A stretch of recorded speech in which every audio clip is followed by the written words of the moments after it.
Carla. This is pretty much what you want, right? I know they were talking about maybe getting you back in Abu Dhabi, but you were like, I want to fight in November, New York, December. It kind of worked out perfectly to your plans, right? Yes, I couldn't be happier with the way things worked out. I had a good amount of time to recover after the fight and kind of work on some skills, and I feel great. I mean, I'm fighting at Madison Square Garden. Yeah, and like such a big card like this. You've been on big events before, but do you feel a different kind of energy being on a card like this, a venue like this? Most definitely. I think the energy of just fighting New York at Madison Square Garden, I mean, it's such a historic spot, and, you know, it's not something that was possible before a few years ago. So I think it's an electric energy, and everyone's really excited about the card, including myself. Yeah, and I know you, after the last fight, you said you had some things to take care of physically. You know, you saw doctors and whatnot. Did that all kind of pan out exactly how you thought it would in terms of the timeline and everything?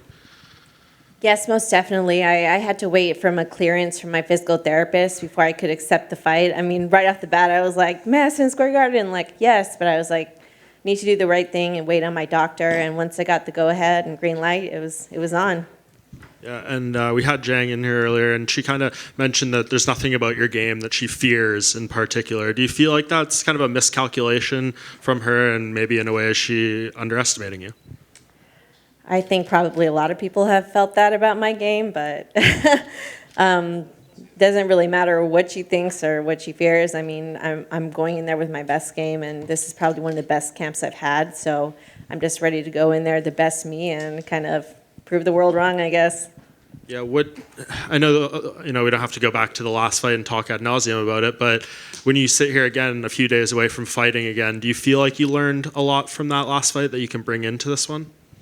I learned something from every fight, and if anything, I was proud of, you know, my ability to kind of keep my emotions in check. I mean, regardless of the fans, I don't think I got wild or reckless, and yeah. But going into this fight, definitely plan on a little bit more of an exciting fight. That's for sure. Weili's trying to do the same thing that you already did and recapture a title that she lost. So what do you think she's thinking that you've, like, from your experience trying to recapture the belt this week, what do you think is going through her mind? I mean, going into any title fight, I think it's definitely like a lot of pressure and a lot of motivation. But I think I definitely had a longer journey to get here, and you know, if anything, my motivation going into a defense is huge because I've never been able to defend my belt, and that's been like a huge unfinished business for me that I'm excited to fight for. And Unembedded, her coach said that he knew that you two would eventually be matched up sometime down the line. Was she a name that you knew eventually that you two would be matched up, whether it was for the title or not? I mean, you fight in this division long enough, and at the top, you're going to fight a lot of the top girls. I didn't know when. I mean, it's hard to know where the cards fall, but yeah, I figured at some point we would fight, and I figured it'd probably be for the belt. And obviously, she's had success throughout her UFC career, except against Rose. So, what has Rose done differently besides that head kick that she also replicated over 5 rounds in the next fight? What has she done right that the others just couldn't put together? Well, in my mind, I mean, it could be wrong, but I think that she underestimated Rose as she's doing me. And yeah, I think she kind of wasn't expecting that from Rose, and Rose just brought her best game like I'm planning to do, and hopefully get a similar finish. Sorry, so I'm a little chilly. Not scared, I'm just chilly. And a couple questions unrelated to your fight. I've been asking everyone this immediately. This might be Frankie Edgar's last fight in his MMA career. So were you a fan of his coming up? Do you have any memories of Frankie watching his fights or just around the UFC at all? Frankie's one of my favorite fighters of all time, probably my favorite. It's been great watching him fight and kind of move through the weight classes too. I mean, I've always found inspiration from him because he was kind of like the little guy going into the fights, and I feel like that's kind of been me, and he has the same wrestling and striking, so it's kind of been a great person to kind of just almost like a hero in the sport to watch over the years. And finally, do you have any thoughts on the main event after your fight between Izzy and Alex? I think it's just an exciting matchup, right? I mean, you know, he's coming whenever somebody beats you, you have to have like a different mindset going into that fight. I wonder if there's any fear going into it. It's definitely like an exciting matchup because Izzy is obviously like a stand-up fighter too. So definitely expecting a war, that's for sure. Carla, just down here. Obviously, you were the first strawweight champion back in 2014. When you think back to that time and how you felt, how does that compare to now? I think I was definitely a lot younger in the sport, and I think everything I've done to kind of build myself up, and I'm a lot more of a veteran now, so it's definitely a different feeling just kind of going into fight week and going into the fight. And as a fighter, how do you see yourself developed since then? I feel that I've definitely gotten a lot stronger. I put a lot of size on working with the UFC PI. I've changed my mindset. I worked really hard on that. I've even been reading during this week and going through a lot of changes, like thinking more positively and having more belief in myself. I've worked on a lot of skills, going back to being a beginner in classes and relearning things and just constantly trying to evolve. Carla, over here. Wait, when you look at Weili as a challenger, is there anything that stands out to you about her, anything that you think you need to be aware of? I think overall she kind of has a relatively, I wouldn't say like basic, but like there's nothing super like unique. Just the style's she's very powerful and very strong. So everything she does, it's definitely coming at you hard, but there's no like funky like leg locks or, I would say probably her spinning back fist that she got a knockout last time is a pretty good one, but overall, I feel confident going into the fight that I'm not going to see anything like too crazy out of the box. And just last one, sorry.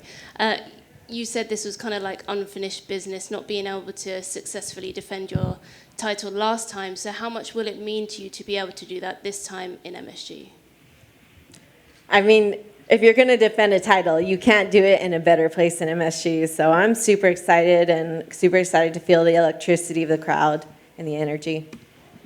Carla, over here. Everyone always talks about Weili's power and her striking. Talk to me about her grappling for a second. Like, how do you feel her grappling matches against yours? I feel that I'm definitely the more technical grappler in wrestling and jiu-jitsu. I've seen her, go for takedowns, and she's very, strong. I feel that she's strong enough to where even if she, grabs on something, even if it's not her hands aren't in the right place, her head's not in the right place, she powers through things because she is so strong. So I definitely have to just kind of, be on my guard of, just because this is not in the right place doesn't mean I'm safe. I think I got to, keep the aggression coming and just stay strong. Now, you're heading into this fight. You're the underdog, which seems to kind of be a theme with your career. Tell me, why do the odds makers always kind of, count you out?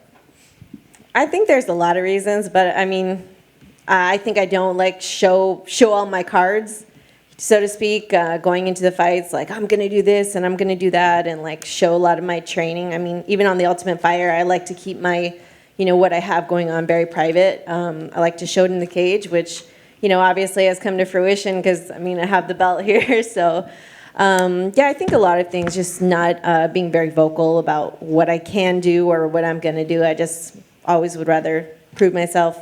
My last question. This past week, we just saw Amanda Lemos coming off a unbelievable knockout. I know you don't want to look past Weili, but what's your thoughts on a future matchup with her?